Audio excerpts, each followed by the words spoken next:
everyone. I am a 15-year-old girl, but I can tell from my point of view that everybody in this room is occupied with countless and various responsibilities in life. While we're trying to ace and balance these responsibilities, we may often lose ourselves and have a difficult time. However, sometimes no matter how hard we try, we may not have power over everything. So, what is the meaning behind this lack of power? Let me tell you my story.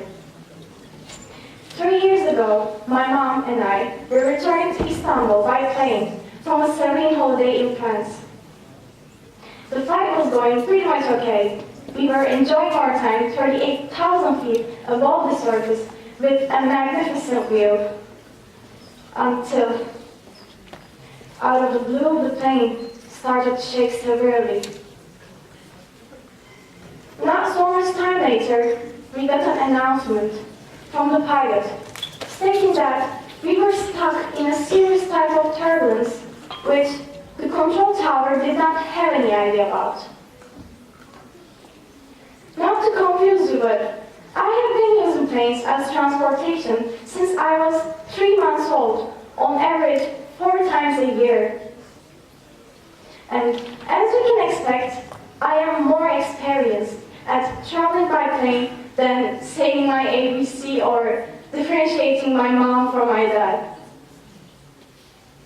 Yet, I'm afraid to say that I found myself in complete terror at that moment.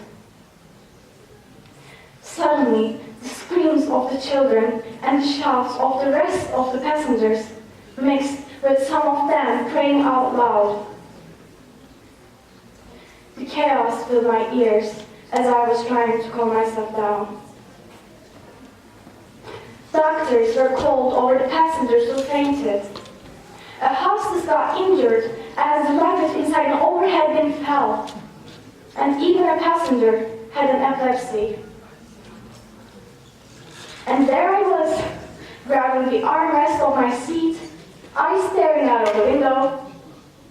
I was semi-consciously shocked and was overthinking about many things.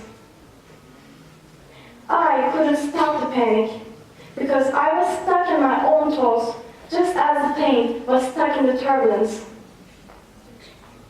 However, thankfully the time went on.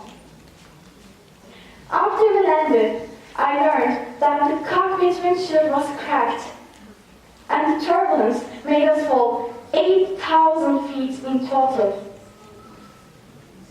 But these weren't the things I wanted to know. I wanted to know why I had the panic attack I have never had in the past 12 years. Was it the heights I was scared of? Was it the fear of death? Was it the fear of crashing from over 38,000 feet above? Or was it the fear of not being able to control all of this? The plane, the turbulence, and maybe even my thoughts? The answer was simple.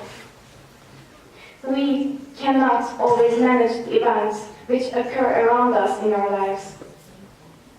And we lose ourselves, our sanities, our consciousnesses as we try to control. Trying to control, along with having obsessions, phobias, and fears, such as the fear of losing.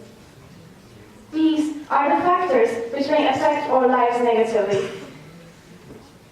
Here are some daily life examples to understand the obsession of seeking control.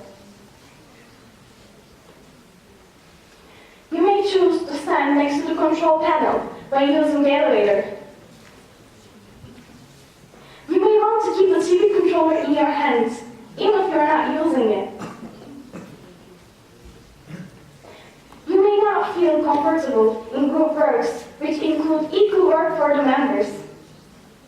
This is because you want to make sure if everything is going planned, rather than just focusing on your own work. These kinds of people in the examples do the work themselves because they don't trust anyone to deliver the quality they want to. Because they can't let go of control. I know some of you may be wondering, where does this curiosity in trying to control come from? The schema. Schema is a model which begins from childhood, usually between ages 0 to 6, and repeats itself throughout life, even if we don't remember or notice it. Usually something done by a friend or a relative causes a schema. You have somehow been hurt, like being left, judged, overprotected, or being abused. But in the end, schema becomes a part of your daily life. If you actually think that you're having a hard time trying to control everything, then I can say that it is possible that you may have a schema which made you this way. These schemas affect our thoughts, feelings, behavior, and relationships, and can trigger feelings such as anger, sadness, and anxiety. So, if you face a situation which can trigger these emotions, just like how I was during the turbulence, the schema may instantly become the focus of your life. And in order to overcome your focus, your schema, you should change the focus, your perspective. Let me give another example. I had the same panic attack last summer on a ship as we sailed into the endless ocean. It was because there were many waves, and if an emergency happened, I wouldn't be able to help it. And this was driving me insane. But I noticed that there was a remedy. Letting go of these thoughts. Letting go of trying to control. And how did I change that? Well, before we do anything, we should be sure and decisive that we really want to be free from these uncomfortable situations. Being decisive will make us try out new solutions, even if it brings failure. And in order to do this, we need motivation. For example, we all can live a life without getting on planes, right? I mean, says the one, but we may have to get on a plane in the future. Maybe to meet a loved one or to go to an important meeting. This means that we have found the motivation to bring the change in our schema. What is left to do is just to start from somewhere. Let's go back to my second example, the one which I was on the ship. As I said before, we lose many as we try to control solitary. I have realized on the ship that I would be missing out on something so peaceful if I kept these thoughts. As I changed my focus from my thoughts to the reality, I looked around me and realized the reality. The beauty of the horizon line, the soothing music of the waves hitting the ship. You and your rules about trying to control makes you ignore the reality, the fake feelings your mind creates. Because if something is taken away from you, that means it was meant to be taken away from you. If your control is taken away from you, believe that there is an abundance in that.